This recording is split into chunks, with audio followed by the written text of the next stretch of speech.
আসসালামু আলাইকুম। আমি ডাক্তার মোহাম্মদ মাহমুদুল হাসান। আমি ঢাকা মেডিকেল কলেজ থেকে 2000 সালে এমবিবিএস পাশ করি। 2000 সালে এমবিবিএস পাশ করার পর আমি কমিউনিটি বেসড মেডিকেল কলেজে খণ্ডকালীন চাকরিতে যোগদান করি। তারপর 2003 সালে আমি 22তম বিসিএসে যোগদান করি স্বাস্থ্য ক্যাডারে।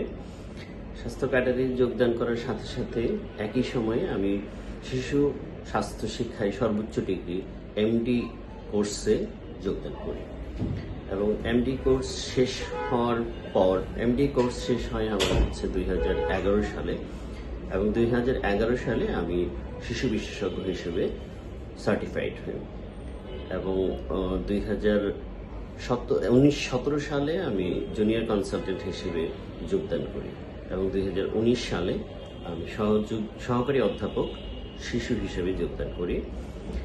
এরপর 2025 সালে আমি সহযোগী অধ্যাপক শিশু বিভাগে কর্মরত আছি। এই সুদীর্ঘ 25 বছরের কর্মজীবনে আমার বেশিরভাগ সময় কেটেছে শিশুদের নিয়ে।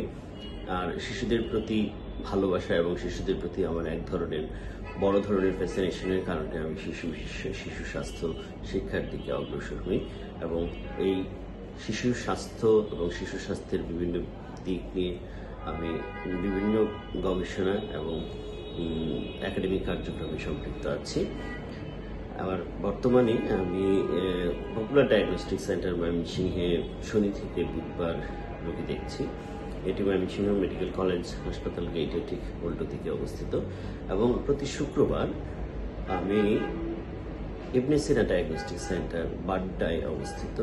ইবনে সিনা ডায়াগনস্টিক সেন্টারে প্রতি শুক্রবার সকাল 10টা থেকে 1টা পর্যন্ত নিয়মিত রোগী দেখছি। ধন্যবাদ সবাইকে।